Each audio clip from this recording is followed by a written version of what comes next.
르노는 진짜 나는 차를 한번 사볼까? 이런 생각 한 번도 안 해봤어. 예전에 나 QM5가 있었어. 그때 QM5 그때는 괜찮았는데 지금은 르노가 크게 막 좋은 걸 못 느끼겠더라고.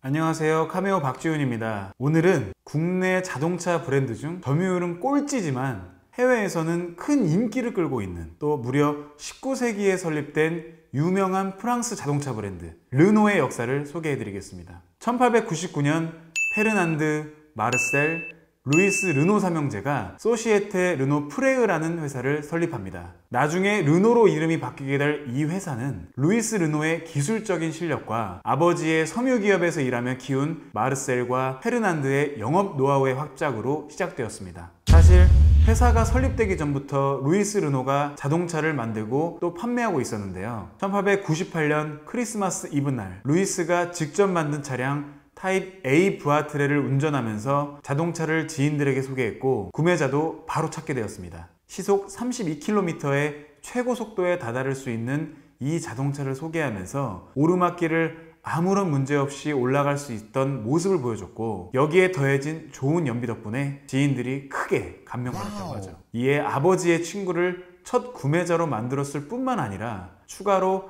같은 밤 다른 12명에게도 팔았다고 합니다. 왜 하필 크리스마스 이브날 12명일까요? 이 모든 게 르노라는 회사가 생기기 전에 일어났다는 말입니다. 르노가 설립되고 4년 후까지도 부아트레를 다양한 타입으로 출시하며 판매하고 있었는데요. 진정한 자동차 회사로서의 터닝포인트는 1905년이 돼서야 맞이하게 됩니다. 이때부터 택시 위주로 차량을 팔면서 많은 주문을 받게 되는데, 1907년에는 파리와 런던의 대부분 택시가 르노였고 뉴욕에서도 제일 잘 팔리는 수입차 브랜드로 그 이름을 떨치게 되죠. 1908년에 이르러서는 그 해에 자동차 3,575대를 생산하면서 프랑스 최다 자동차 브랜드가 됩니다. 하지만 애석하게도 르노 삼형제 중 2명만이 회사의 첫 성공적인 행보를 지켜볼 수 있었는데요. 1903년 마르셀 르노의 안타까운 사망 때문이었죠. 자동차 경주로 자동차를 홍보할 수 있는 기회를 잘 캐치했던 르노 형제들은 애초부터 레이싱에 참가하려 했고, 이에 마르셀과 루이스가 직접 레이싱에 참여하곤 했습니다. 하지만 1903년 파리 마드리드 레이스 도중 자동차 사고로 인해 마르셀이 사망하게 되고, 그날 이후 루이스도 대회 참가를 자제하게 됩니다. 물론 르노 자동차들은 레이스에 계속 참가했고 1906년에 열린 첫 그랑프리에서 우승까지 하기도 했습니다. 같은 해 건강 문제로 페르난드도 은퇴하고 루이스는 혼자서 르노를 운영하지만 3년 뒤에는 페르난드도 세상을 떠나게 되죠. 두 형을 잃고 완전히 혼자가 된 막내 형제 루이스는 그때 회사의 이름을 르노로 바꾸고 성공적인 운영을 이어나가게 됩니다. 차 한 대의 가격이 프랑스 1인 평균 연간 소득의 10배였던 그 당시에도 르노는 트럭과 버스도 활발하게 생산했고, 특히 1차 세계대전 때는 탄약, 항공기 엔진과 군용차까지 생산했습니다. 그 중에는 얘기를 안 할래야 안 할 수가 없는 르노 FT 전차가 있습니다. 저희가 전차 얘기를 많이 해드리진 않았었는데요. 르노 FT는 다른 레벨에 있었습니다. 최초의 모던 탱크로 평가받는 이 전차는 처음으로 회전이 가능한 기관총을 탑재했고 급경사도 쉽게 올라갈 수 있었는데, 요즘 탱크들도 르노가 개발한 전차의 요소를 기반으로 하고 있습니다. 트럭, 트랙터와 항공기 엔진은 1차 세계대전이 끝나고 나서도 꾸준히 생산했지만 반대로 일반 자동차 시장에서는 맥을 못 추리던 르노인데요. 1차 세계대전 이전에 컸던 미국 시장으로의 수출량이 1920년대 말 높은 가격으로 인해 제로에 가까워지면서 프랑스에서도 큰 어려움을 겪고 1930년대 초반에는 프랑스에서의 1위 자리도 시트로엥에게 내주게 됩니다. 르노 자동차들이 많은 변화를 겪었지만 시트로엥 자동차만큼 혁신적이지는 못해서 인기가 급격하게 감소하게 된 겁니다. 타이틀 방어도 못하고 급감한 수출량에 정신도 못 차리고 있는데, 1930년대 중반에 터진 전 세계적 대공황으로 먼저 넉다운 된 것은 다름 아닌 불쌍한 시트로엥이었습니다. 이때 시트로엥은 파산 신청까지 하게 되는데요. 일반 자동차뿐만 아니라 다른 쪽도 신경 썼던 르노 전략의 진가가 발휘된 순간이었습니다. 르노는 대공황 초반에 시트로엥보다 위기의 영향을 덜 받으면서 프랑스 자동차 브랜드 1위 자리를 되찾고 이 타이틀을 1980년대까지 방어하게 되죠. 물론 선두를 유지하는 데에 대공황의 여파가 전혀 아예 없던 것은 아니었습니다. 1936년과 1938년 사이 르노 공장의 근로자들과 루이스와의 갈등이 커지고 점차 파업의 횟수도 잦아지자 이를 못마땅하게 여긴 루이스 르노는 극단적인 선택을 하고 맙니다. 근로자 2,000명을 해고한 거죠. 이 일은 1차 세계대전 당시 영웅으로 불렸던 그의 이미지에 큰 스크래치로 남게 되는데요.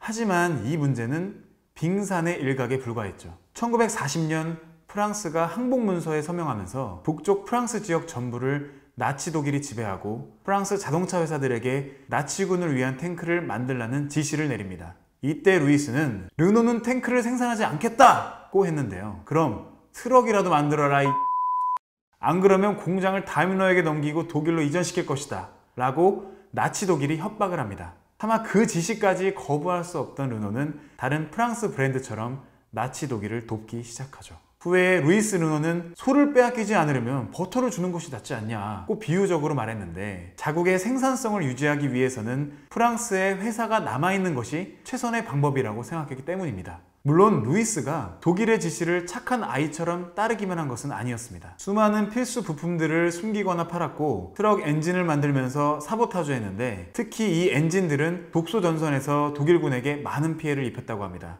하지만 1944년 독일이 패망하면서 다시 찾은 자유의 기쁨을 느낀 것과 반대로 루이스의 노력은 모두 잊혀졌습니다. 일단 좌파 신문들은 전쟁 전 근로자들의 파업에 대한 강경 대응 때문에 스크래치가 난 이미지만 떠올리면서 루이스가 전쟁을 통해 많은 이익을 얻었다며 몰아갔습니다. 또 우파 성향을 가진 샤를 드골 임시정부도 르노를 공격하는데 르노의 공장을 빨갱이들의 근거지로 지목하며 르노를 국영화하기로 결심하고 루이스를 체포하기까지 이르릅니다. 그런데 체포되어 재판을 기다리는 한 달 동안 루이스 르노가 숨을 거둡니다. 공식 발표는 사망의 주 원인이 요독증이라고 했는데, 교도소의 한 직원이 목격한 바에 따르면 경비원들의 폭력이 잦았고 그 때문에 심신이 크게 약해져 있었다고 합니다. 다르게 말씀드리면 피살의 가능성도 배제할 수 없다는 뜻이죠. 아무튼 국영 브랜드가 된 르노는 전후에도 영업을 계속했습니다. 그 시절 르노의 첫 히트작은 바로 4CV 모델이었습니다. 1961년까지 판매를 하면서 15년 동안 총 50만 대를 팔았는데 폭스바겐 비틀의 강력한 경쟁 차량이었기도 했습니다. 그 당시 프랑스 산업생산 장관은 르노를 트럭만 생산하는 회사로 바꾸고 싶었지만 2차 세계대전 전에는 볼 수 없었던 르노의 성공 징후가 슬슬 나타나면서 생각을 접게 되는데요. 북아프리카와 북미로 수출을 확장하고 이 시장에서 르노4와 르노8이 폭발적인 인기를 끌었습니다.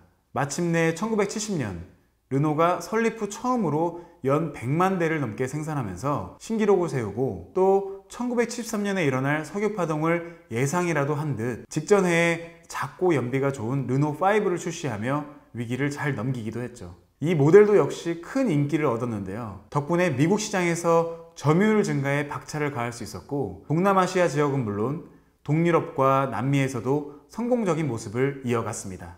르노는 항상 위기를 성장의 기회로 캐치하는 것 같습니다. 남들은 모두 다 휘청이는 석유파동 위기를 2번이나 겪으면서도 1980년 한 해에 200만 대를 넘게 생산하며 10년 전 생산량의 2배를 찍게 되죠.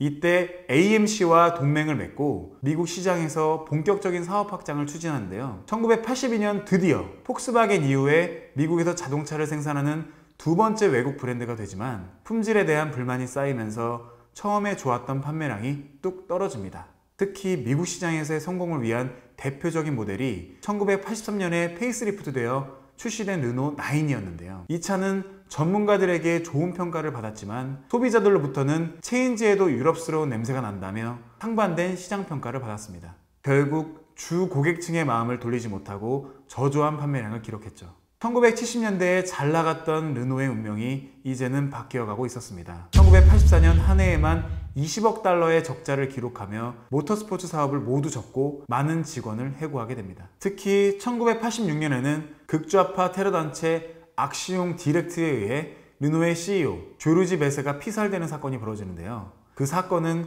르노가 프랑스 내에서 처한 상황을 먼저 정리해야겠다고 결심을 하게 되는 계기가 되고, 그래서 동맹을 맺고 있던 AMC를 크라이슬러에게 넘기며 미국 시장에서 손을 떼게 됩니다. 1990년이 르노에게는 중요한 해가 됩니다. 성공적이었던 르노5의 후임자보다 더 성공적인 모델이자 르노의 대표 차종인 르노 클리오가 탄생한 해였습니다. 그 즈음에 볼보와 르노의 사이가 가까워지면서 1993년 인수합병 제한 얘기까지 나왔는데 르노 측은 오케이 했지만 볼보 주주들이 거절해서 무산되게 됩니다. 버림받은 르노를 살리기 위해 다른 방법을 찾던 프랑스 정부는 1996년 결국 루이스 르노로부터 빼앗아 50년 동안 공기업으로 탈바꿈해 놓은 르노를 민영화하기에 이르죠. 하지만 민영화만으로는 당면한 문제들을 해결할 수 없어서 다른 브랜드와의 파트너십을 추진하게 되는데요. BMW, 미쓰비시, 푸조에게 손을 뻗쳐보지만 모두 르노의 제안을 거절하고 마침내 다임러와 얘기 중이던 닛산이 르노의 동맹 제안을 받아들입니다. 1999년 르노가 닛산 주식의 36.8%를 매입하고 닛산은 투표권이 없는 상태로 르노 주식의 15%를 매입하는데 같은 해 르노는 루마니아의 대표 자동차 브랜드 다치아의 주식 51%도 매입하고 2000년에는 우리나라의 기업 삼성자동차까지 인수합니다. 현재 닛산이 인수한 미쓰비시까지 포함하여 르노, 닛산, 미쓰비시 동맹으로 유지되고 있지만 인수합병 이야기들도 가끔씩 나온다고는 하네요. 올해에도 피아트 크라이슬러 그룹이 르노에게 인수합병을 제안했는데 르노 주식의 15%를 가지고 있는 프랑스 정부의 조건을 듣고 나서 포기했다고 합니다. 하지만 최근에 다시 이야기할 길이 열려 있다고 하며 여지를 남긴 상황이라고 하네요. 르노와 닛산의 상황이 정리되면 FCA 측에서 언제든 인수합병 제안을 할지도 모르겠습니다. 지난 과거의 품질이 안 좋았다는 평가를 받아왔던 르노, 21세기에 들어서면서 안전한 자동차를 만드는 회사로 유명해지는데요. 이러한 시기에 탄생한 메간, 세닉과 클리오가 르노의 대표적인 모델들이 됩니다. 자, 오늘 프랑스의 대표적인 자동차 브랜드 르노의 역사를 살펴봤습니다. 영상이 마음에 드시면 좋아요 눌러주시고요. 역사가 궁금한 브랜드가 있으시다면 댓글로 얼마든지 남겨주세요. 1980년대에도 2010년대에도 르노와 인연이 많은 크라이슬러의 역사가 궁금하시면 왼쪽 상단 영상을 시청하세요. 이탈리아의 대표적인 슈퍼카 브랜드 람보르기니의 이야기를 보고 싶으시면 왼쪽 하단 영상을 클릭하세요. 매주 새로운 컨텐츠를 보고 싶으시면 구독 꼭 부탁드리겠습니다. 감사합니다.